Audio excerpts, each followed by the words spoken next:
лівіше, беріть трошки лівіше, будь ласка. Якщо є можливість, ви ближче.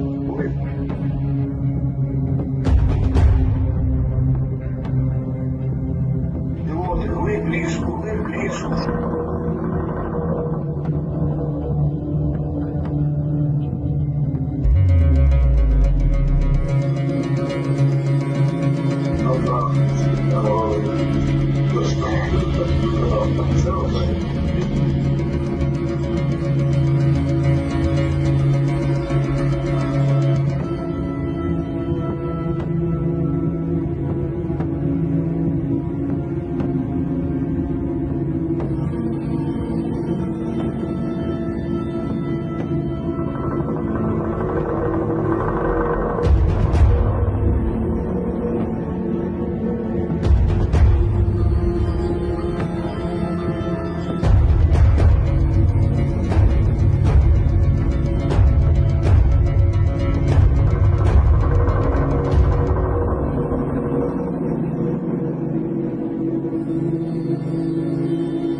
Повертається. Ну, в цілому получилось добре.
조선노동당 5월 13일 우리나라를 방문한 러시아 연방 안전리사회 서기장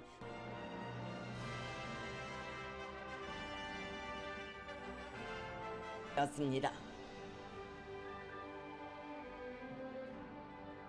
경애하는 김정은 울라지미르비치 푸틴 동지의 친근한 인사를 쇼이구 동지가 정중히 전해드렸습니다. 김정은 동지께서는 이에 사의를 표하시고 조선민주주의인민공화국 정부는 앞으로도 포괄적인 전략적 동반자 관계에 관한 조약의 정신에 에서 이룩한 합의에 따라 두 나라 관계가 정치, 경제, 문화를 비롯한 제반 분야에서 협력과 협조를 더욱 확대해 나갈 것이라고 확언하셨습니다. 김정은 동지께서는 이날 저녁 러시아 연방 아르 동지를 또다시 접견하시고 건설적인 담화를 계속하셨습니다. 하시면서 뜨거운 작별 인사를 나누시고 존경하는 러시아 연방 대통령의 건강과 사업에서의 성과를 축원하는 자신의 인사를 전해줄 것을 당부하시면서 러시아 인민의 승리와 번영, 행복과 평안을 기원하셨습니다.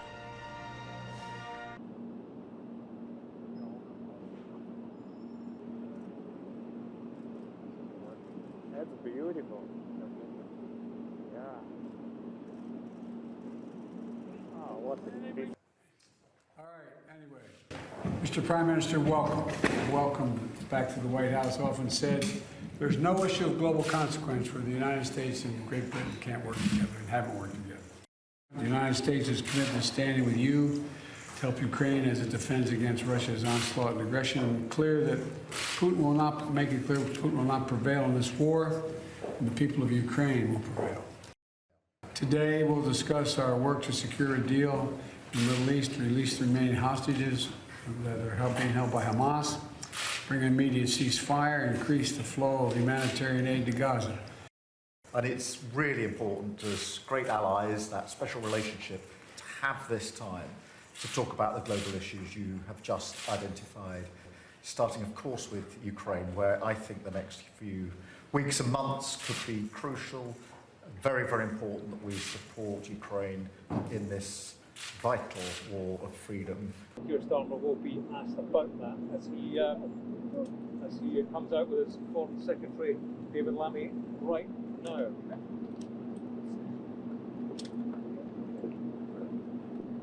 Did you persuade the American president to allow President Zelensky to fire missiles into Russian territory? Well, we've had a long and productive discussion on a number of fronts, including Ukraine, as you'd expect, the Middle East, and the Indo-Pacific. Talking strategically about tactical decisions. This isn't about a particular decision, and we'll obviously pick up again in Unger in just a few days' time with a wider group of individuals. But this was a really important invitation for the President to have this level of discussion about those critical issues. But with President Putin threatening war with NATO, aren't you creating the impression that he's intimidating you?